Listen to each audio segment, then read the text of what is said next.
I, Grand Minister Tavik Lundiar, ninth scale bureaucrat of the Imperial Council and chief cultural advisor to His Eternal Magnificence, have witnessed the rise and fall of 17 galactic dynasties. Well, not personally, of course, but I've studied them extensively, which practically makes me an expert on Imperial collapse. And let me tell you, what I'm witnessing right now has catastrophic Imperial downfall written all over it. Have you seen the Emperor's new bodyguard? A human. Can you believe that? The most powerful being in 37 star systems, ruler of 9 sentient species, keeper of the quantum fold, and master of the void fleet protected by a squishy, pale, two-legged creature from that backwater mudball they call Earth. But Tavik, I hear you say, surely Emperor Valarix has his reasons. Hey, that's exactly what all the other court officials whisper behind their breathing apparatuses when they think I can't hear them. Trust me, with auditory receptors like mine, I can hear a pin drop 3 chambers away. Not that I eavesdrop, mind you. That would be uncouth.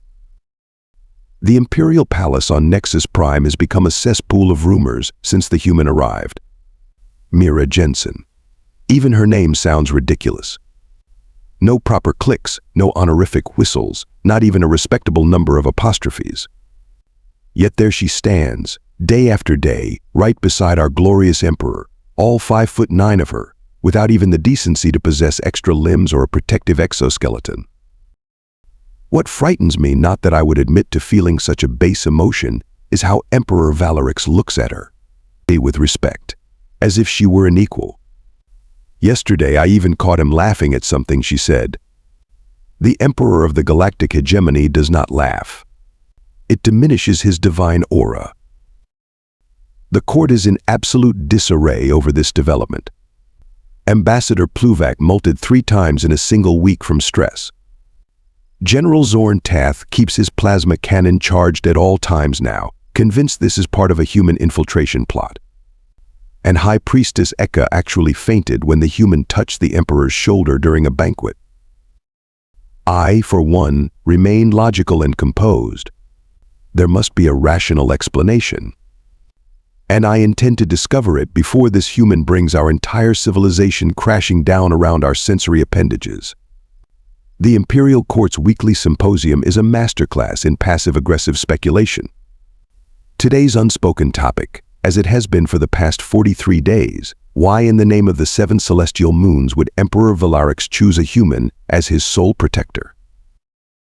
Perhaps she's a novelty pet, suggests Lady Brilzan, her 6 eyes blinking in rapid succession, a sure sign she's trying to be clever. Humans are known for their amusing antics and colorful emotional displays, but maybe His Magnificence simply enjoys the entertainment. No, counters Duke Morvash, his metallic skin glinting under the quantum lights. It's obviously a diplomatic gesture. Throw the humans a bone or whatever primitive animals they evolved from, make them feel important. Classic political maneuvering. I sip my nitrogen cocktail, letting the bubbles tickle my throat pouches. If that were true, why dismiss his entire security detail of Craxian elite warriors? The finest guardians in the galaxy, replaced by a single, bone-filled sack of water. Across the chamber, Admiral Jethpor lowers his voice to a conspiratorial rumble. My sources suggest reproductive interest. His facial tendrils curl in disgust. Apparently, some find the smooth skin and bilateral symmetry attractive. The gathered courtiers gasp appropriately. I nearly spray my drink through my nasal filters. Preposterous. I snap. His Magnificence would never with a species that lacks even basic thermal regulation capabilities. And that's another thing about humans that makes them laughably unsuitable as bodyguards, their environmental weaknesses. Too hot? They leak salt water. Too cold? They shake uncontrollably. Low oxygen? They die in minutes. High pressure? Their fragile bones snap. They require constant hydration, regular periods of unconsciousness, and their vision spectrum is pathetically limited. Not to mention their comical lack of natural defenses. No claws, no venom, no armored plating. Their skin tears with ridiculous ease. Even their teeth are blunt and useless in combat. I heard, whispers Baroness Tuk Lara, her antennae twitching excitedly, that humans possess psychic abilities. Mind control. That would explain everything. If that were true, I reply with a dismissive wave of my primary appendage, wouldn't they dominate the galaxy instead of being confined to their single solar system? The theories grow wilder as the evening progresses. The human has quantum technology embedded in her cellular structure. The human is actually a sophisticated android. The human saved the Emperor's life in a secret incident we're not cleared to know about. Ridiculous, all of it. There is nothing special about humans. They're ordinary bipeds with subpar physical capabilities and unimpressive lifespans. Whatever reason the Emperor has for this peculiar choice, I'm certain it has nothing to do with any supposed exceptional qualities of these unremarkable creatures. How terribly, catastrophically wrong I was. The annual diplomatic convergence was proceeding with its usual blend of tedious speeches and thinly veiled threats masked as compliments. I was monitoring the Arcturian ambassador. His species is known to become violently flatulent when bored, and the Emperor's speech had just reached the 16-minute mark. That's when everything went sideways. A server one of the gelatinous plurv waitstaff suddenly morphed, revealing it wasn't a plurv at all, but a shape-shifting void-born assassin. The creature lunged toward the Emperor, its pseudopods transforming into razor-sharp blades that could slice through reinforced durasteel. Several things happened in the next 3.5 seconds. The High Guards reached for their weapons too slowly. The courtiers began their various panic responses, screaming, fainting, releasing defense pheromones, spontaneous molting. And the human moved. Now, I've seen combat before. I've witnessed Craxian warriors, whose neural pathways are specifically engineered for battle reflexes. I've observed Zendai blade dancers, who train from hatching to move with lethal precision. The human put them all to shame. She didn't just move fast, she moved with a kind of calculated fury that seemed impossible. In one fluid motion, Mira flipped a serving tray into the air, kicked it toward the assassin's optical sensors, and used the momentary distraction to place herself between the attacker and Emperor Valarix. Down, she barked at the Emperor, who to my utter astonishment obeyed immediately, dropping flat as the human grabbed the assassin's blade arms mid-strike. The Voidborn shrieked in what I can only assume was surprise. It outweighed the human by at least 80 kilograms and possessed 4 additional limbs. Yet somehow, using leverage and momentum in ways I couldn't quite track, Mira redirected its attack force, sending it crashing into a display of ancient artifacts. "Electromagnet," she shouted, pointing at a decorative wall fixture. "Now." "Azumao." General Zorn Tath, moving on instinct rather than comprehension, fired his plasma cannon at the indicated target. The electromagnetic pulse that resulted caused the Voidborn, whose shape-shifting abilities rely on magnetically aligned particles, to temporarily freeze in its current form. Mira didn't hesitate. She grabbed a ceremonial spear from a nearby display and drove it through what appeared to be the creature's central mass with such force that it pinned the assassin to the floor. Blood dripped from a cut on her forearm, but she didn't seem to notice as she immediately returned to the Emperor's side, eyes scanning the room for additional threats. "Secure the perimeter," she commanded, and seasoned military officers who outranked her by several galactic classifications scrambled to comply without question. The entire confrontation lasted less than 20 seconds. I stood there, my mandibles slack with shock, my third eye blinking rapidly in disbelief. The human had anticipated the attack, formulated a counter-strategy, implemented it successfully, and neutralized a Class 5 threat organism before most of us had even processed what was happening. "Close your mouth, Tavik," the Emperor said calmly as he stood, straightening his ceremonial robes. "You'll catch flies." "We don't have flies on Nexus Prime, Your Magnificence," I responded automatically, my brain still trying to process what I'd witnessed. Human expression, Mira explained, her eyes never stopping their vigilant sweep of the room. She wasn't even breathing heavily. Ambassador Tavik slithered up beside me, his scale feathers still quivering with fear. "Did you see how she?" "Yes," I muttered, watching as the human efficiently directed the palace security forces with the authority of a seasoned commander. "I saw." "But she's just a human," Baroness Tuklara whispered from my other side. "How did she move like that? Their muscle density is supposed to be inferior to almost every sentient species." For once in my long career of having answers for everything, I found myself completely speechless. Something wasn't adding up about these humans, and I was beginning to suspect that everything we thought we knew about them might be catastrophically wrong. I've never been one to leave a mystery unsolved. Call it a professional quirk or a personal obsession, but after witnessing Mira Jensen's impossible performance during the assassination attempt, I simply had to know more. So I did what any self-respecting bureaucrat would do. I abused my security clearance. 3 sleep cycles later, I sat in my private chambers, surrounded by holographic displays of classified information about Earth and its inhabitants. My ocular implants strained from overuse, and my nutrient sac was woefully depleted, but I couldn't stop reading. "This can't possibly be correct," I muttered, triple-checking the atmospheric composition data for Earth.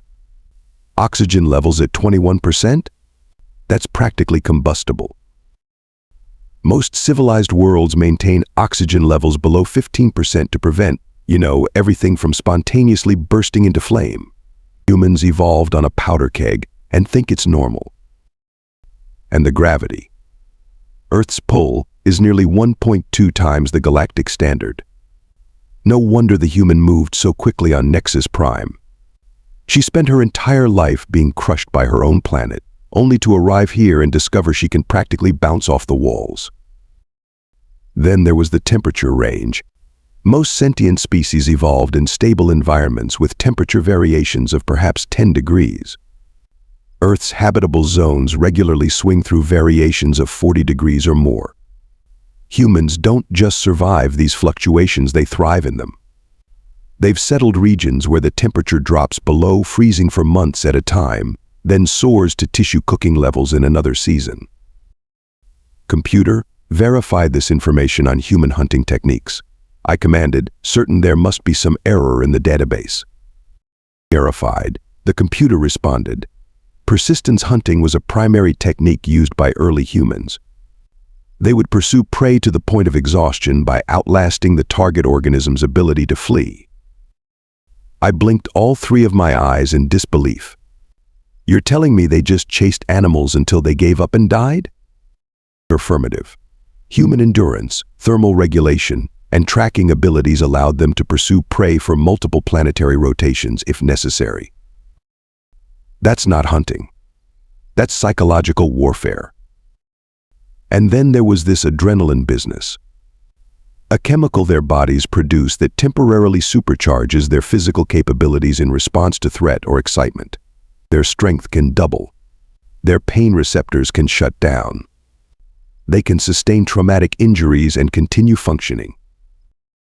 Computer, cross-reference, do any other known sentient species possess a similar emergency biological response?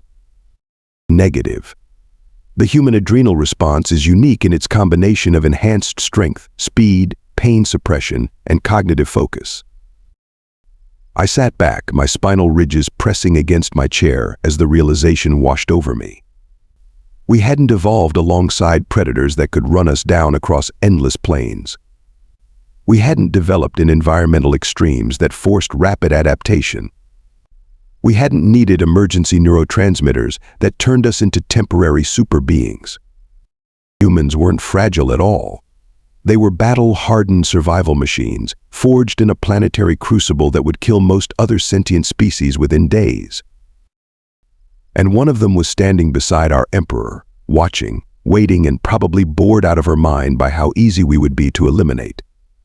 I was summoned to the Emperor's private meditation chamber the following day. This was unusual enough to set my anxiety glands secreting at maximum capacity, The guards outside, not human, thankfully gave me suspicious looks as the quantum doors parted. Emperor Valarix sat beneath the artificial star ceiling, its light casting prismatic patterns across his iridescent scales. No human bodyguard in sight. Small mercies. "You've been researching Earth," he stated without preamble. Not a question. I dropped to my submissive posture immediately. "Your Magnificence, I merely sought to understand." "Oh, stop groveling, Tavik. I expected you to investigate. You're pathologically curious. It's why I appointed you to the council." He gestured for me to sit. "You want to know why I chose Mira Jensen as my protector?" The thought had crossed my mind. "Your Magnificence." The Emperor's secondary eyes closed, a sign of contemplation among his species. "What do you know about the mining rebellion on Draxus?" "The plasma ore miners revolted approximately 3 solar cycles ago. Your forces quelled the insurrection." "A sanitized version," he said with a click of his mandibles. "The truth is, I nearly died there." He touched a control panel, and a holographic scene materialized between us.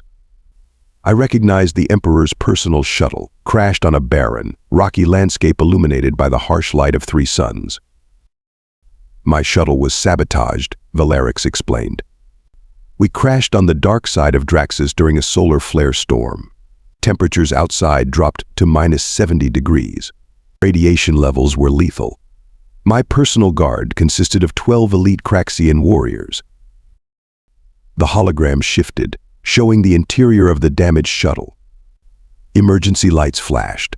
Bodies lay sprawled, the Craxian guards, their exoskeletons cracked from the impact. Only 2 guards survived the crash. The life support systems were failing. The Emperor's voice grew distant, and then she appeared.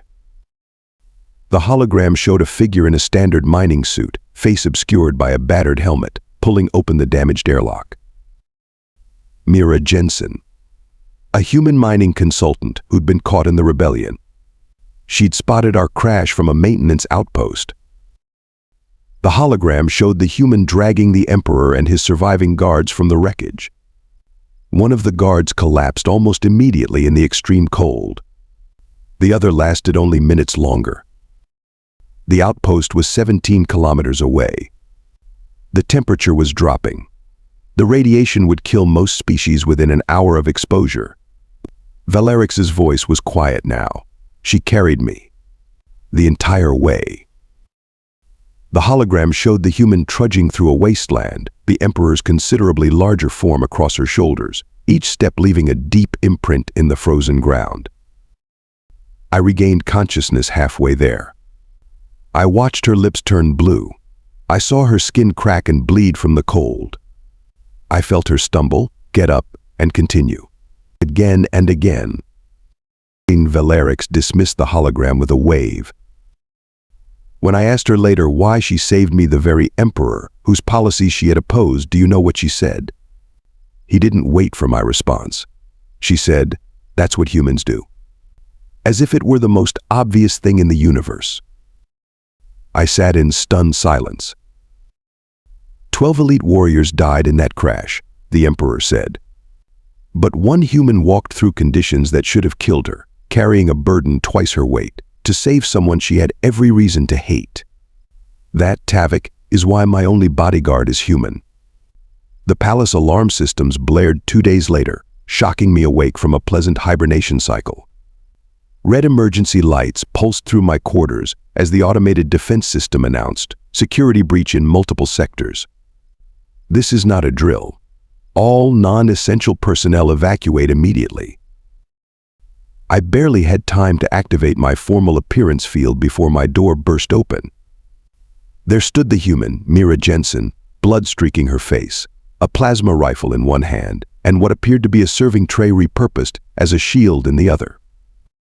"You," she said, pointing the rifle at me. "You're coming with me." I most certainly am not. I am non-essential personnel, and the system clearly stated. "The system's been compromised," she cut me off. "This is a coordinated coup. General Zorn Tath is leading it, and he knows all our protocols. Half the security force has turned. Before I could process this information, an explosion rocked the corridor behind her. She didn't even flinch. The Emperor's secure for now, but we need to move him to the quantum vault. You're the only one with the override codes besides Zorn Tath. She tossed me a small sidearm. Can you shoot? I am a bureaucrat, not a soldier. I sputtered. Today you're both. Let's go.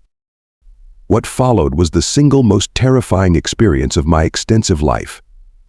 We navigated through service corridors I didn't even know existed, occasionally encountering rebel soldiers. Each time, Mira would engage them with a fighting style I can only describe as controlled chaos. She didn't fight like the ceremonial duelists of the Pleiadian Royal Guard, with their rehearsed movements and traditional forms. She didn't fight like the Berserker Vrel warriors, who surrendered to mindless battle frenzy. The human fought with cold, calculating efficiency mixed with improvisational flair that made her movements impossible to predict. At one point, we were pinned down in the central atrium, taking fire from 3 directions. Mira assessed the situation for exactly 2.7 seconds. I need a distraction, she said, her eyes scanning the architecture above us. What kind of distraction could possibly? The fountain controls.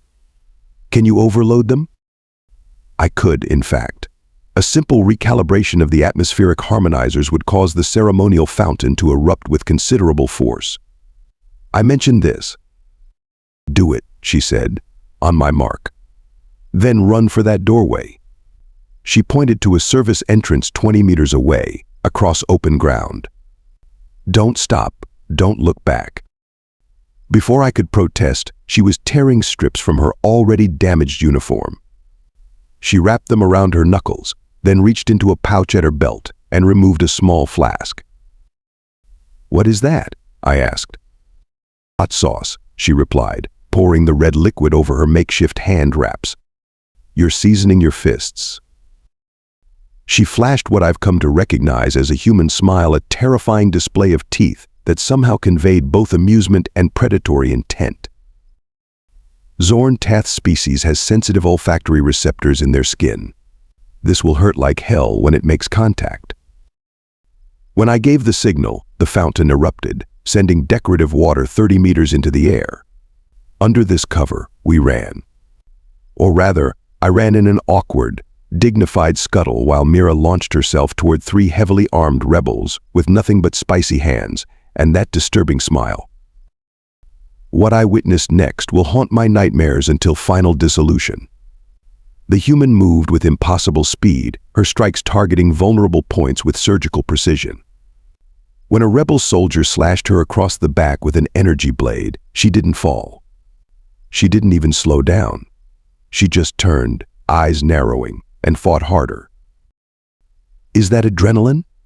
I called out as I cowered by the doorway, my scientific curiosity momentarily overriding my terror. It's just getting warmed up, she shouted back, using one rebel as a shield while disarming another. 5 more rebels converged on our position.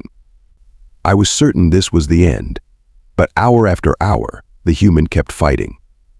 When her weapons were lost or destroyed, she improvised new ones. When she sustained injuries that should have been debilitating, she bound them with torn fabric and continued. When fatigue should have claimed her, she seemed to draw on hidden reserves of stamina that defied biological explanation. We eventually fought our way to the Emperor's secure location, where he was calmly reviewing tactical displays as if coup attempts were a minor inconvenience. Ah, Tavik, he greeted me. I see you've had a crash course in human combat capabilities. I collapsed onto the floor, my limbs quivering from exertion and terror. They're not natural, I gasped.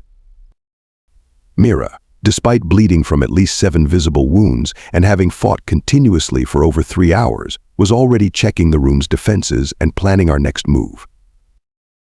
We need to reach the quantum vault, she explained to the Emperor. From there, we can activate the palace-wide security reset and lock out the compromised systems. A sound strategy, Valarix agreed. Tavik has the access codes.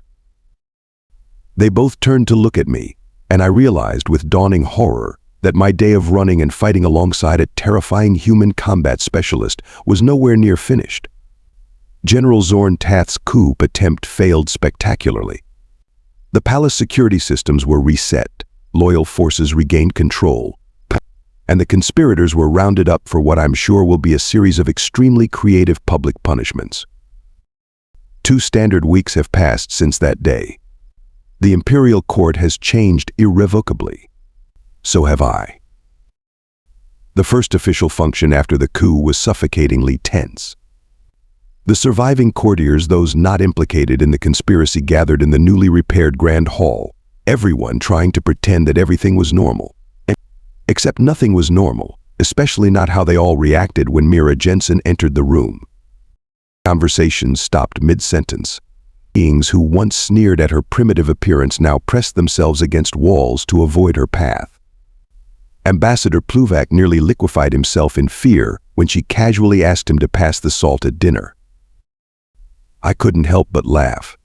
"They're terrified of you now," I observed as we stood watching the Emperor hold court. Mira shrugged, a curiously human gesture. "Good." "You knew this would happen," I realized, looking at her with new understanding. "The Emperor didn't just choose you for your abilities. He chose you for what you represent." She smiled, that unnerving teeth display. "You're smarter than you look, Tavik." Later that evening, Emperor Valarix confirmed my suspicion during a private council meeting. "The appearance of weakness where there is strength is the greatest advantage in politics," he explained. Everyone underestimated Mira because of their preconceptions about humans. That blindness nearly cost the conspirators their lives. And now they fear not just her, but what other humans might be capable of, I noted. Precisely. The Emperor's eyes gleamed with satisfaction. A single human defeated elite warriors from a dozen species. What would happen if Earth decided to send more than one? It was psychological warfare on a galactic scale. By demonstrating the capabilities of a single human, he had effectively deterred any thoughts of aggression from the human homeworld, while simultaneously strengthening his own position. After all, he alone commanded the loyalty of this terrifying creature. I found Mira in the training arena the next day, running through combat drills that defied several laws of physics. I watched her move with a newfound appreciation. The controlled power, the efficient brutality, the relentless drive, these weren't just personal traits. They were the legacy of a species forged in the crucible of Earth's merciless evolution. "I'm sorry I called your planet a mudball," I said when she noticed me. She paused, wiping sweat from her brow. "It is a mudball," she replied with unexpected warmth. "But it's our mudball." "The court respects you now," I offered. "Though I think terrified respect might be more accurate." "Fear isn't respect," she corrected me. "But it's a starting point." I thought about the way she had fought to protect the Emperor, a ruler of a foreign empire who had no natural claim to her loyalty.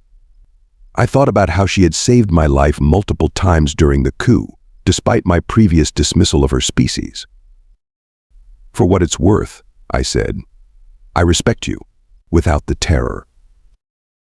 She studied me for a moment, then extended her hand, a human greeting gesture I'd previously avoided. "Progress," she said as I cautiously took her hand. Indeed it was. For the court, for the Empire, and most surprisingly, for me. It's been one full galactic standard year since the coup attempt. The Imperial Court has settled into a new normal one, where a human moves among us, and we pretend not to be constantly calculating our chances of survival should she suddenly decide we look tasty. This experience has taught me something profound about the nature of galactic politics, and indeed, about sentient life itself. We are all, at our core, ridiculously judgmental and catastrophically wrong about each other. Every spacefaring species believes they are the reasonable baseline against which all others should be measured. The Zendai think anyone without telepathic abilities is practically non-sentient. The Craxians believe their exoskeletons make them inherently superior. We Nexians pride ourselves on our logical thinking and cultural refinement. And we all dismissed humans as soft, fragile creatures because they didn't match our preconceived notions of what advanced or dangerous should look like. I've had the chance to observe Mira Jensen closely during her continuing service to the Emperor. What strikes me most isn't her physical capabilities, impressive though they are, but her peculiar moral framework. She adheres to a rigid personal code that sometimes defies rational self-interest. Last week, for instance, a would-be assassin was captured before their plan could be implemented. Imperial protocol dictated immediate execution. Mira intervened, arguing that the young Pleiadian deserved a trial. When the Emperor pointed out that the evidence was irrefutable, she shrugged and said, "Then a trial should be no problem." The Emperor acquiesced, not because he agreed, but because his human bodyguard had earned that much influence through her unwavering loyalty. That's the most puzzling thing about her species. Their loyalty isn't purchased, coerced, or genetically programmed. It's freely given, and once given, nearly unbreakable. The Emperor accomplished something remarkable in securing the allegiance of a human. The political ramifications will echo through the galaxy for generations. As for me, I've been invited to visit Earth as part of a cultural exchange program. I politely declined. My research has revealed far too many horrifying facts about that death planet, including their oceans, which cover most of the surface, are filled with creatures that can sting, poison, electrocute, or swallow you whole. They have insects smaller than my sensory receptor that can transmit diseases capable of wiping out entire populations. Their plant life often contains toxins, secretes irritants, or is covered in microscopic needles. And worst of all, the humans voluntarily jump out of perfectly functional atmospheric vehicles for fun, plummet toward the ground at terminal velocity, and call it a recreational activity. No, thank you. I'll admire humanity's remarkable survival adaptations from a safe distance of several star systems, where their terrifying resilience, endurance, ways, and capacity for violence remain safely theoretical rather than demonstrated on my person. But I will say this, if you ever find yourself in a life or death situation on the wrong side of a galactic rebellion with only one ally to choose, you could do worse than a human from that horrifying mudball called Earth.